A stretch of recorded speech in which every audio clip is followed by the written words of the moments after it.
I've started the recording, Suzanne, and everything is posted on the website. Great, thank you so much, Barbara. Good morning and welcome everybody. Thank you for joining.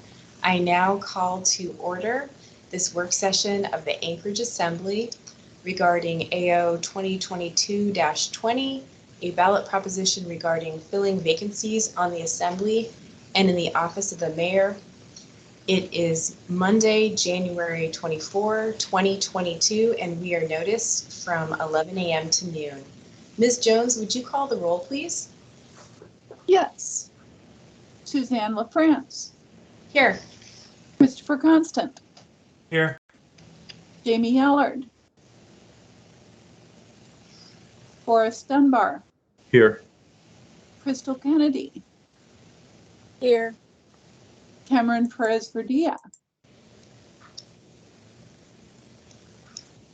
Pete Peterson. I think Pete is out of town. Austin Quinn Davidson. Here. Good morning, everyone. Felix Rivera. John Weddleton. Here. Meg Zalatel. Here. You have a quorum. Thank you, Ms. Jones. And we are also joined by Mr. Gates, Assembly Counsel, and Mr. Burt, Municipal Attorney. I want to note for folks online that the documents for this work session are available at muni.org. If you click on Assembly and then at the top in the green bar or the gray bar, click on Assembly Work Sessions. Scroll down to January 24, 2022, and you will find the original document along with the S version, Amendment Number 1, Weddleton, and also the mayor election timeline. At this point, actually, let me recap before I turn to the sponsors. This is the second work session on AO 2022-20. The first was held on Friday, January 14. And this item came before the Assembly at last week's special meeting on Wednesday, January 19. The public hearing was closed and a request for a work session was made on the floor. Action was to the regular Assembly meeting of January 25. And there's at least one amendment. And again, one of Amendment Number 1, Weddleton, is posted online. So at this time, I will turn to the sponsors, Mr. Weddleton and Ms. Kennedy. Okay, well, I'll go ahead and start and then switch over to Crystal. So as we saw at the previous work session and just reading this, it, the first thing, one very simple thing it does is it increases to 90 days for assembly special election. It just matches, what's practical. So that seems pretty straightforward. Then in the vacancy of the office and mayor is where it gets trickier. And part of it is, just for clarity. Obviously, there was a lot of confusion reading the charter, last year in 2020. And to kind of make that more crystal clear. And the goal is to shorten the time that we have with an acting mayor, which seems to be, broadly considered a good thing. And then also it's less time where an assembly district is short a representative. And then it extends a little bit to 90 days, which I think is practical amount of time that we need for any kind of election. And then it makes as for a special election, whoever is elected to succeed the mayor who's vacant would take office 30 days after certification, just to, again, shorten the time that we have an acting mayor and shorten the time that an assembly district is short, a representative. A challenge on this and the spreadsheet that if you bring it up is fairly simple, but it tracks the timeline for, if we had, the trick is it's all pretty simple until you get to the last year of a mayor's term. And as we saw, if you mayor, if the office becomes vacant close, near the end of a term, then you have a special election. Well, it can overlap with the regular election for mayor, which would be extremely sloppy. People would be getting things in the mail, one on top of the other. which I think would be confusing even for people who are on top of it. And if you do it, as it's currently worded, if it's more than 120 days um, from the regular election, then you would do a special election. That has an overlap. And looking at that timeline, that's a problem. So I have an amendment that would make it 180 days. So, basically, roughly 6 months, prior to the regular election. And that prevents the elections from overlapping. But you still have a very short time, assuming there'd be a runoff. And I think with any mayor election, we should assume there is a runoff. So even if we did 6 months before the election, and if there were no runoff, then the, temporary mayor would be in office for 132 days. So about a little over 4 months. And if there is a runoff, which we would expect, then the temporary mayor would be in office 104 days before a normally elected mayor would be in office. So it's, $600,000 we heard to run, a special election if you have the runoff in there. So you spend a lot of money, you're overlapping, with 120 days, you have an overlap. With 180 days, there wouldn't be an overlap. You'd have one mayor election, then the other. So campaigning and all would be overlapping quite a bit. And you'd probably gain, just over 3 months with this temporary mayor. So I think that's a benefit, and it's important to shorten the time that you have an acting mayor. But can we do better? And Crystal has a concept that Dean is working on now that would come forward as an amendment tomorrow that would change it so that within this time frame, and Crystal can go in, I don't remember if it was 120 or 180 days, but the specially elected mayor would, in that last year, would then also fill the role of a regularly elected mayor. So you would skip the regular election. You would just basically, it'd be very similar to having the regular election earlier, and whoever wins would fill, that might be 104 days, 132 days as a, kind of temporary mayor, and then start their regular term, on July 1, just like the normal mayor. So instead of having 2 elections, you'd have 1. So that is the big plan, and change we're looking at. And I think I'll let Crystal speak on that because she's kind of looked at that a little bit more. And before we go to Ms. Kennedy, I want to note for the record that Mr. Rivera joined at 11:02. Ms. Kennedy? Thank you, Madam Chair. John did a really good job, I think, of explaining kind of the dynamics that we might be struggling with in terms of the overlap of a special election when it runs up close to a regular election. And really, that's only an issue with somebody that vacates the mayoral position in that last 6 months to a year before the election. Typically, if somebody vacated just months after having been elected, you would be having a special election to fill the rest of that term. So that's the other thing that I think we have to keep in mind is that this isn't about electing a temporary mayor. It's about making sure that we fill that vacated term. And if you look at, if you have a calendar in front of you, it kind of gets a little, it's a little more helpful because you have to kind of look at the sequencing of events and the time that it takes to do everything. So I'll just start off with saying that if you were to look at really what it typically takes to replace a mayor, it's pretty much almost a 6-month process. And even if you look at how we do it from a regular election standpoint, it is absolutely a 6-month process. So when it gets complicated and we overlap is when you're trying to do something in that 6-month period. So we kind of have to avoid that altogether. But the interesting part about it is you can kind of, if you will, kill 2 birds with 1 stone.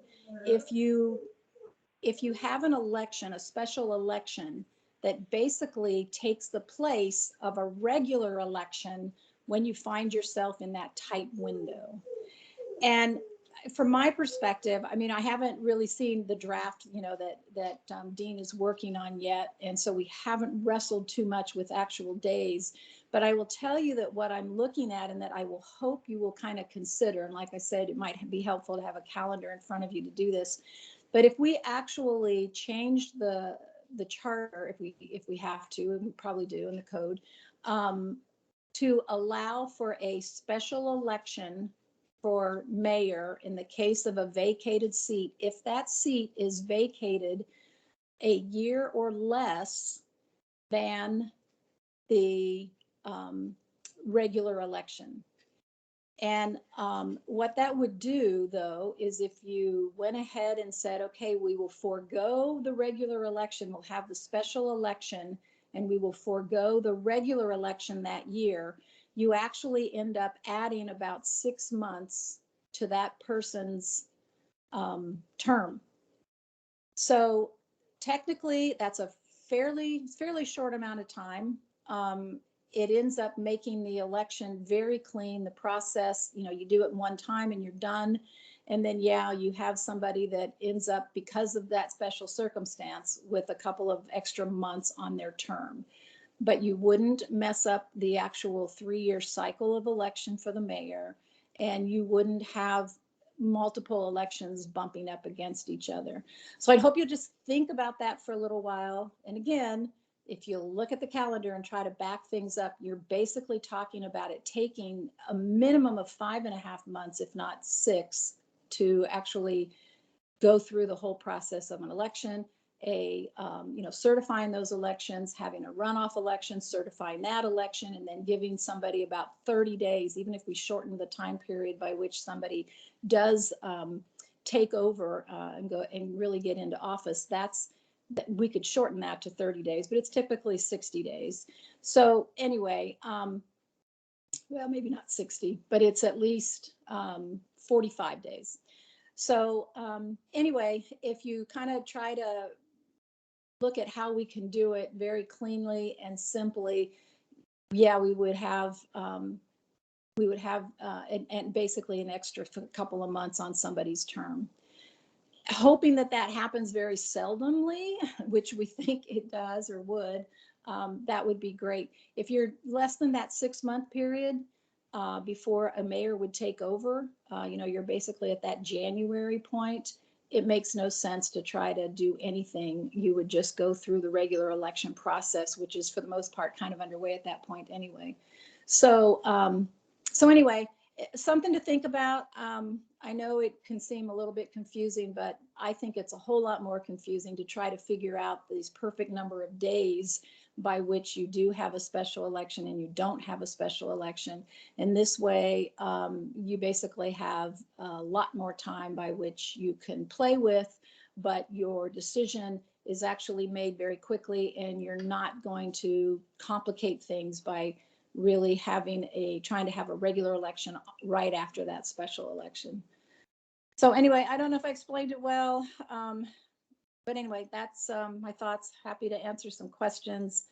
John, if you want to chime in terms of something I left out of it, but anyway, that's kind of where I'm at with my amendment. So. Yeah, it could just, if you have access, did that spreadsheet get posted, Suzanne? It did. Yeah, John, it did. Oh, it did. Okay. And that's just a simple thing. I just set up to track these dates for myself. So you look at that, if we had the cutoff at 120 days, so if there were a vacancy at 121 days, just outside of that window, what would it look like?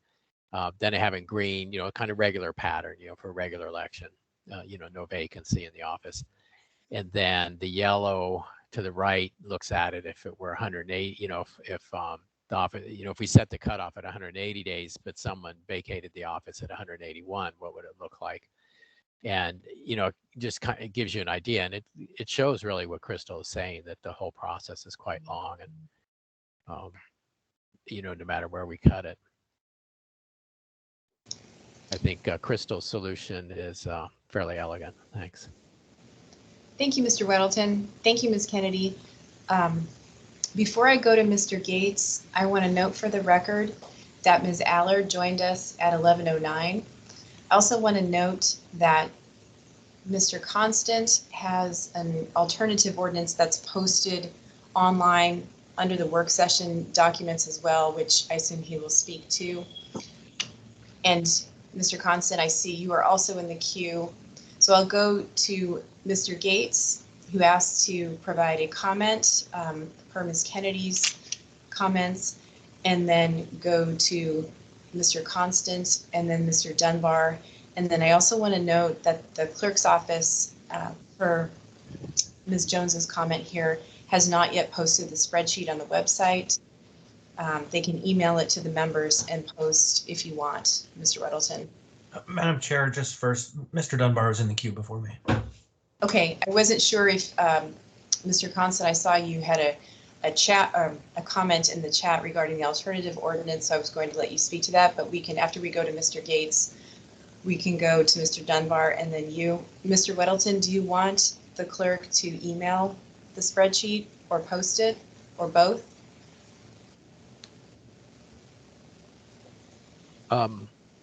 Yeah, I think it's fairly simple, but it'd be helpful for people who just want to see what the timeline looks like. Great, thanks. So if Ms. Jones, if you would go ahead and post that to the work session documents, that would be great. Thanks. Mr. Gates?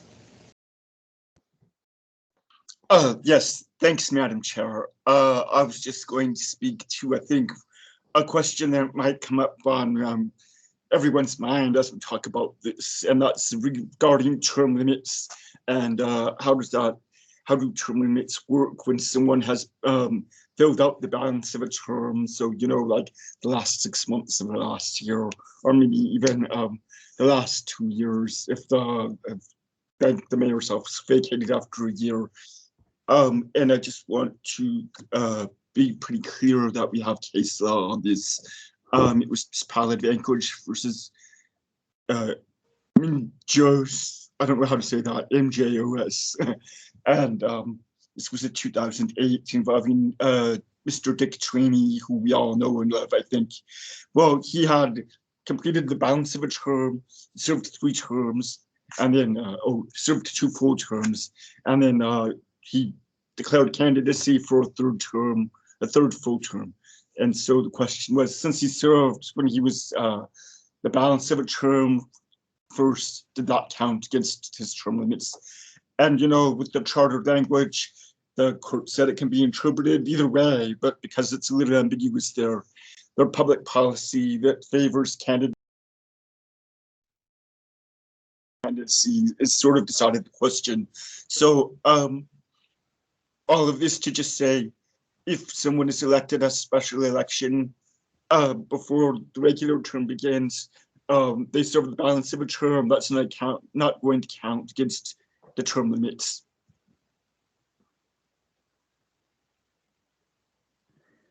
Thank you, Mr. Gates. Mr. Dunbar? Yeah, I have a question that I guess it's for the ordinance as a whole, but particularly for Crystal's amendment that would basically replace the regular election with the special election. I'm wondering how would the campaign finance work? That is, will APOC allow monies raised for the regular election to be used in the special election? You know, if we're replacing the regular election with the special election, it takes, you know, a year or more in some cases to raise the money for that regular election. Will APOC allow you to slide that money over to use it in the special election? Well, Madam Chair. Yes, go ahead, Go Ms. ahead. Kennedy. Okay. Well, I'm answering in order to tell you that I don't know how to answer that. You know, that's obviously a detail that's, you know, more state APOC related. So that's probably one of those nuances that we might have to wrestle with.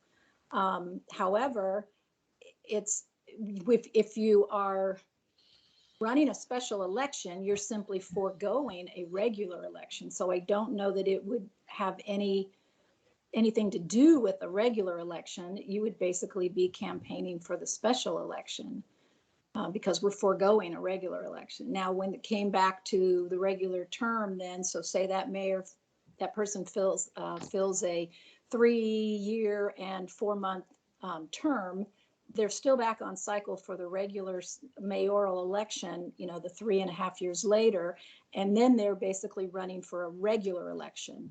So they would have to make that distinction then. But, I'm just saying this off the top of my head, just trying to think this through. But I don't see where there would actually be a conflict, because you are not having a regular election when you have a special election, if you're doing it within that 1 year end of the term when the seat's vacated. Anyway, can yeah, I go follow ahead. up, Mr. France? Sure, and we also have Mr. Gates in the queue with a comment. Go ahead, Mr. Dunbar. Well, thank you. And I don't know the question either, but the answer either, but I think that we need to know the answer before we vote on this amendment. And the reason is because it's not hard to imagine there are campaigns that have raised, tens, even hundreds of thousands of dollars from small donors for the regular election. And then if you declare, oh, the regular election doesn't matter anymore, now it's just a special election, they'll serve the full term, and you can't use those donations in that race, then you are prejudicing the election towards someone, could be anyone, who could come in and have a huge chunk of money, probably someone who is independently wealthy or has independently wealthy friends and can just drop a bunch of money into an IE. And so I think, yeah, again, you are shifting the balance of power away from people that I think raise money through small donations towards, or people who've been running for a year or whatever it is, towards whoever has either a ton of name recognition or a ability to go to one of their billionaire friends or some organization and get $100,000 or $200,000 in an IE, and then basically win the special election. So I think we need to know the answer to that APOC question before we make that kind of significant change and basically eliminate a regular election in certain circumstances. Thank you, Mr. Dunbar. Mr. Gates? Thank you. I would just say that I don't really know the answer to the APOC question either. And as a general rule, myself and I guess the Department of Law in the past has not tried to give interpretative opinions about APOC's regulations and leave that to APOC to do that. But what I can do is look and see what the applicable regulation says and email that to the members. I'm not sure how APOC would interpret it. And then I would also just add that right now, and this proposed change to the charter language from Mr. Littleton and Ms. Kennedy, it doesn't change the part of this filling the vacancy of mayor at an election. It does not change the part where that election has to be 90 days or more after the vacancy. So there's going to be a 90-day period for campaigns and so forth to figure out, or maybe ask their donors to change and support the special election rather than regular. And I just point out that there's some time, I guess, at least 90 days for things to occur. But I mean, that doesn't really give you an answer to your question. Thank you, Mr. Gates. Mr. Weddleton, as a co-sponsor, did you want to reply? I saw that you're in the queue and I wasn't sure if you wanted to respond to Mr. Dunbar's question. I guess I'll respond that I'll give them a call. It's an interesting question. I had money left over in my account. I just use it now in this race, and I don't know. I didn't know there was an issue with moving from one to the next. And I think when you go on to APOC, you just say what you're running for. And I don't even know that they ask what date it is. I guess, they know, but anyway, it's interesting. I will call APOC and we'll see what Dean can dredge up. Thanks. John, I think for future campaign accounts, you're limited to $5,000. I could be mistaken. That's true. Could be. Shows how much I raise. It's not an issue. Yeah. And obviously that wouldn't be acceptable in a mayor's race with hundreds of thousands of dollars if you need to slide it all over. So yeah, definitely. Yeah. Thank you, Mr. Weddleton. Thank you, Mr. Dunbar. I see that Ms. Kennedy put herself back in the queue. Ms. Kennedy, did you want to respond and have a final word on Mr. Dunbar's question? Yeah, actually, it's very intriguing, but I would think that we could have been in this position, or a lot of candidates could have been in this position last fall when, it'd be the fall before that, when we were debating on whether or not to have a special election. So there were certainly candidates that had raised money before that who would want to be able to participate and certainly use their funds. So hopefully APOC has already kind of wrestled with this in some way. But I just appreciate, both Dean and John maybe looking into that and getting a clear answer, because it's definitely an important one. Thanks. Thank you, Ms. Kennedy. Before I continue through the queue, I want to note that the timeline, the election timeline, has been posted to the webpage. Also, Mr. Constant's ordinance has been renamed Alternative AO, and so the timeline is called AO 2022-20S Timeline for Elections. So I will go back through the queue. First, Mr. Constant, and then Mr. Weddleton, Ms. Allard, Ms. Kennedy. Mr. Constant? Thank you. So I'm struck again by language and its usage. At our meeting last week, we heard lots of conversation about how what I graded a much more complex approach to a question was the simple response, whereas simplicity is defined differently for me, I guess. In the age when literally means figuratively, I guess that is just a reality we have to face.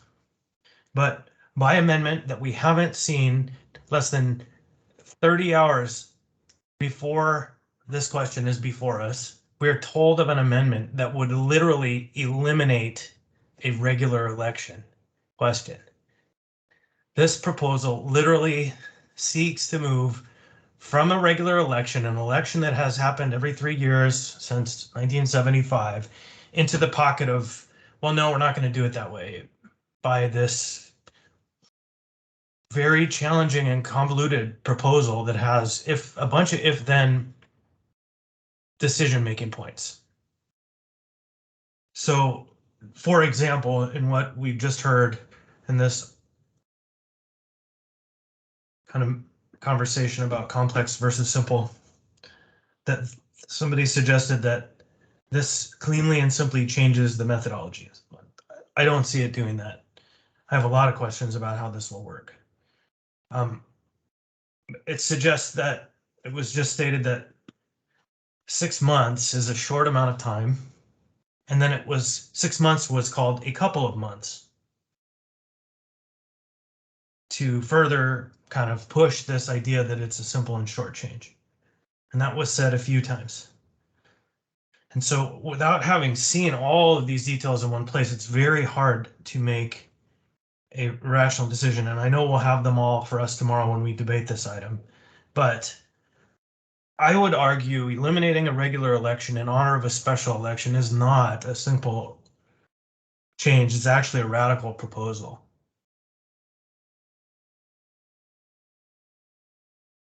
Thank you, Mr. Constant.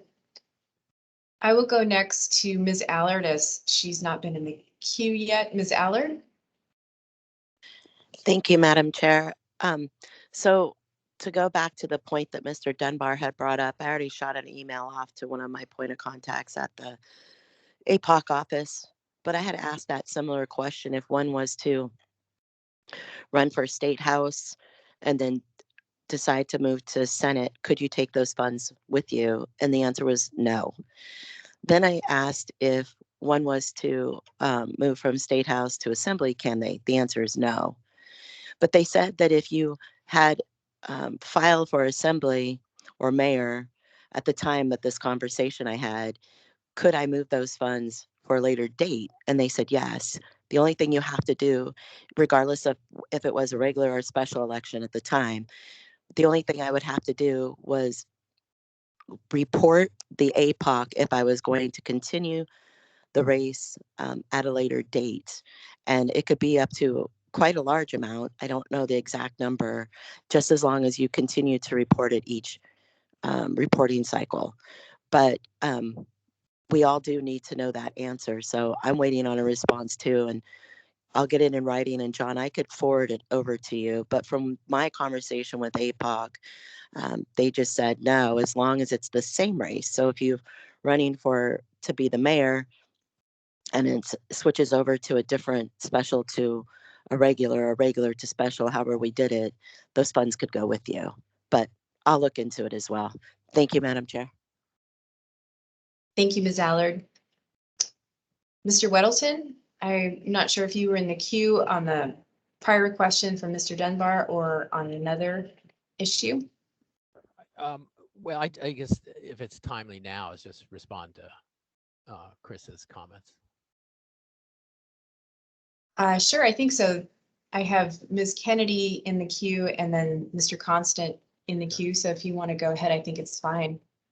Yeah, and I don't look at Chris's proposal and think, oh, this is bad. I mean, I think there's some, I mean, you get to much of the same issues that that we're all concerned about. I think the weight is, how much are you worried that there is this acting mayor as opposed to fully area, citywide elected mayor, and how much time you're willing to have assembly district short represented, and and how you weigh those things. And I think that's the decision between what Chris's has, and I understand that could be subject to amendment and so on as well, but so that's kind of the balance there. It is fairly simple in action. I mean, you just take the special election and move it a few months early, and that becomes the regular election. It's so, I don't find it really radical. It certainly is different, but if for people who are concerned with decreasing the amount of time with an acting mayor, then it seems very reasonable. That goal is met. It saves a ton of money. It's very clean. It doesn't have 2 overlapping elections. And I don't understand the 6 months versus a couple of months. And I think maybe, I was sloppy in my presentation there. I think Crystal's right. It takes roughly 6 months to get through, an announcement, get ready for the election. And then when you have a runoff and all the certification and so on, it takes, 5 to 6 months to do that.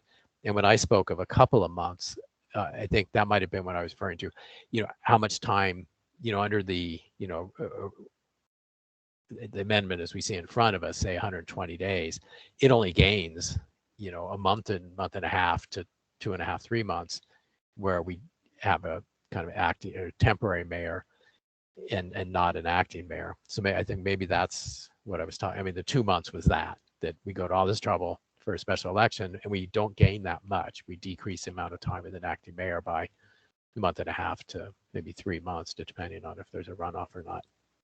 So I think maybe that's what you heard, Chris. I don't know, but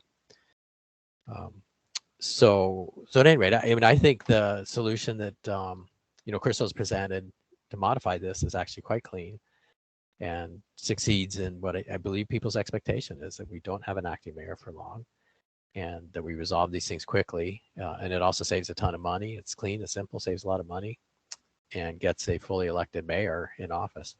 The APOC question, of course, does weigh, and that's something that we'll look into. Thanks. Thank you, Mr. Weddleton. Ms. Kennedy, I'm not sure if you were in the queue for to respond to the prior question or something else. Well, kind of both to respond to, the current conversation, and then just kind of wrap up with a couple extra thoughts. And that is, I do believe that just doing away with one of those elections when they get so wrapped up with each other does make it cleaner. And like I said, you may end up giving somebody an additional couple of months on their term. But that's where the couple of months comes from, because typically you're not going to give anybody more than 6 months of an extra term. And the other thing I think to keep in mind is, we're trying to kind of fix the complication of this and how difficult it is to decide when we would actually have a special election. And of course, it just is so problematic when you're filling that void at the very end of a term. It just becomes just hard to manage, and you could technically have somebody in that office for 3 or 4 months or 2 months if you do have that special election early enough, and and then that's not good either, to just have somebody elected to the mayor position and then you have another election 2 months later. So anyway, I think that this is something that would only occur in an extraordinary circumstance. And there's so many ifs and thens that would happen in that situation, that the more we can clarify it and make it simpler, the better off we are. But again, we want a mayor to finish out his or her term. This isn't about trying to change the whole election process. This would only change this very specific and extraordinary circumstance that happens when a mayoral position gets vacated before the end of the term. So we're not about changing everything about our elections. We're just trying to basically find a good way to adapt to an extraordinary situation that really does call for some out of the ordinary measures. So anyway, hopefully we will see that all in written language later today, and it will hopefully make more sense. And again, get out your calendar and play with the numbers. That's the best way to look at how potentially complicated things get, and this would be a way of getting rid of a lot of those complications. Thank you, Madam Chair. Thank you, Ms. Kennedy. Mr. Constant? Yeah, thanks. In two parts, this. First, a special election cannot become a regular election. A special election will be a special election, and we would be taking a question from the regular election. We have to be careful with our words here. And it was argued just now that because there would be two elections so close to each other, that effectively we would need to do away with one, is the proposal or the principle here.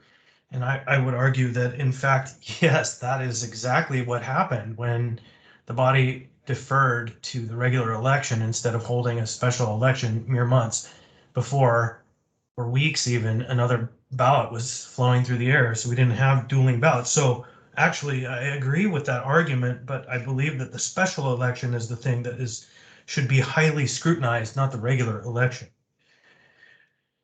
And there are just so many ifs and thens is right. And that brings me to my proposal. I don't know if it's possible to bring it up again, Clerk. But I just want to show what I contemplate as a simple tool as opposed to a complex tool. I guess, no, we're not going to get that posted up. That's okay. The ordinance that I have, and I will be introducing this on the table tonight. Oh, here it is. Let's just go to the effective language, please. There we are. I think it might span 2 pages slightly. Okay, so essentially,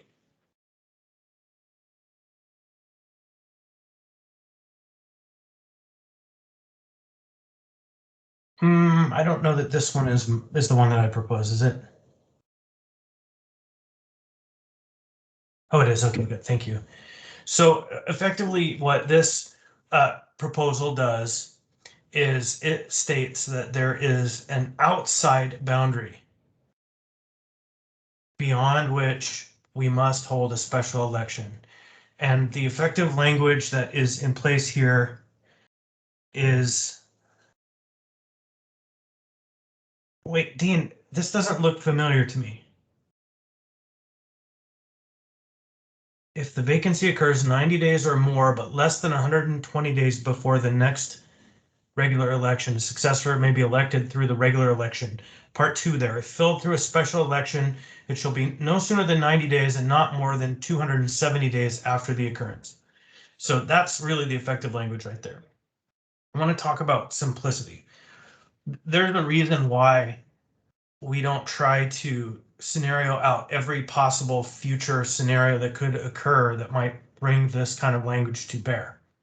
Instead, what was not necessarily very well done for us, but provided for us the flexibility that we needed, is that we put a framework, a boundary, a no sooner than and a no later than boundary, and then we leave it to those who are in our seats then in the future, who understand the complexities of the day and who are working with whatever crises may be occurring that promulgated this change and whatever crisis that may be occurring at the same time. In this case, in ours, we saw a pandemic and a mayor vacate the seat, and we had very difficult decisions to make. Who knows what decisions a future assembly will face?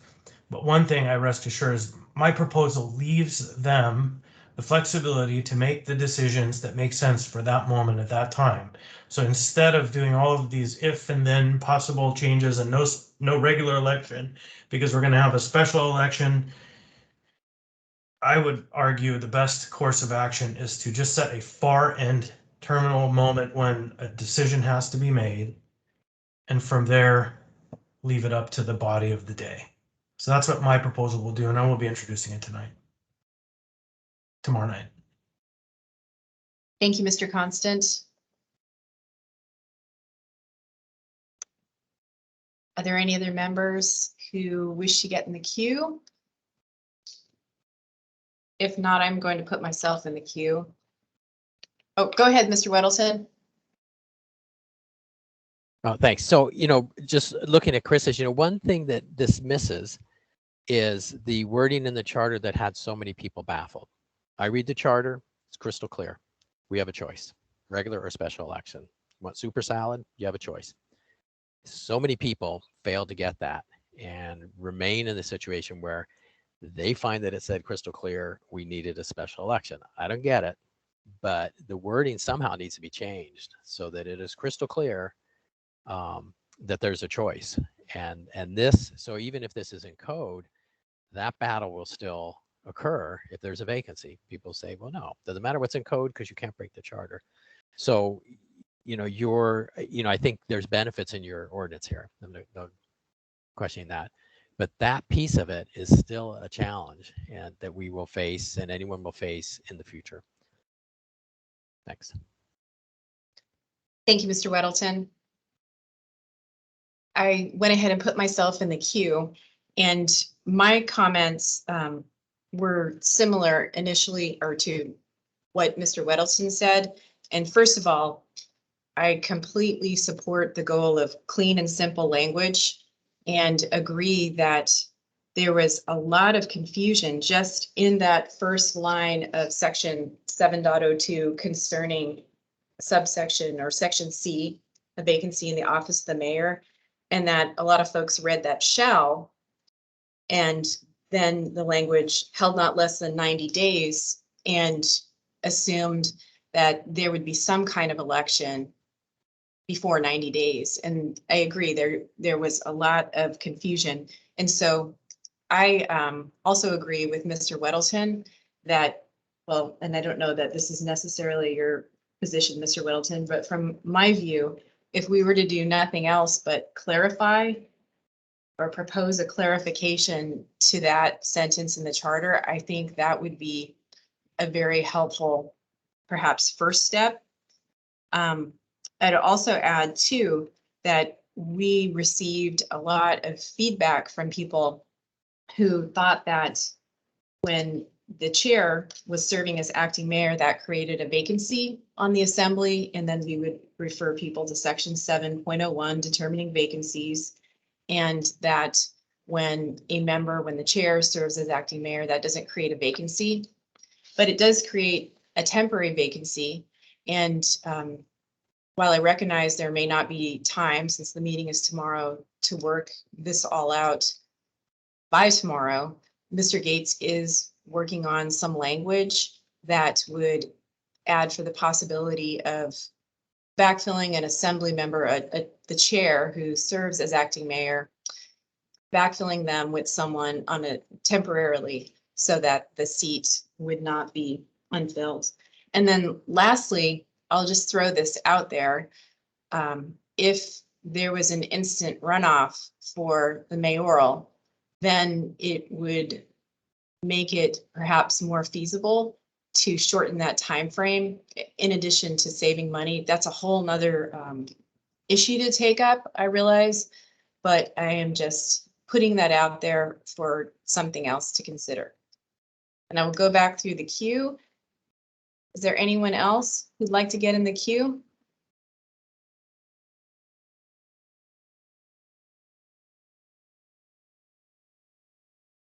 I don't see anybody. Okay, I'll go back to the sponsors. Mr. Weddleton, Ms. Kennedy, if you had any final comments, and then Mr. Constant as well. Mr. Weddleton or Ms. Kennedy, anything to add? No, we don't have Dean's work on that, that amendment, so I think we'll see that soon, and I'll be able to ponder it. Thanks. And Thank you, I'll Mr. just- Weddleton. I'm sorry, Madam Chair. Oh, I'll go just ahead. Thank you. I'll just echo that sentiment. It would be good for everyone to see the language and then play with the numbers, just to get a better sense of how it would all work out. And, I know for me, I just wanted to see it be a shorter process, that we wouldn't drag it out. And, like I said, it's a 6-month process to basically get anyone elected at a minimum and into office. So we don't want to stretch that out to a year of having temporary vacancy basically filled, with an acting mayor or with somebody, it goes back to that elected question. So anyway, I think there'll be more opportunity for debate on tomorrow night about the pros and cons of both of the ordinances. So I'll save other comments till then. Thank you, Madam Chair. Thank you, Ms. Kennedy. Mr. Constant, anything final on your proposed ordinance? Yeah, when the principle that I had heard when we were working towards kind of setting a work session, having this conversation, was that we might be able to come up with a unified concept. But because there's like no time between last Wednesday or Tuesday today, we just weren't able to work together. And I think that there are such substantive changes being proposed here that we should be very cautious. Thank you. Thank you, Mr. Constant. And then I'll just go to Mr. Gates. Do you have anything to add in terms of time frame and documents that are forthcoming? Thank you, Mr. France. Well, I will try to get some of these drafts out to the sponsors to say they're okay, and then send them to the rest of the body ahead of time. I mean, I'm going to work on that after we finish the work session here. Hopefully we'll be able to get language that the sponsors of each change or approves by the end of the day today. Thank you, Mr. Gates. Seeing no other members in the queue, I'm just pausing. Okay, I will go ahead and adjourn this work session. We are adjourned. Thank you all for joining. Have a great day.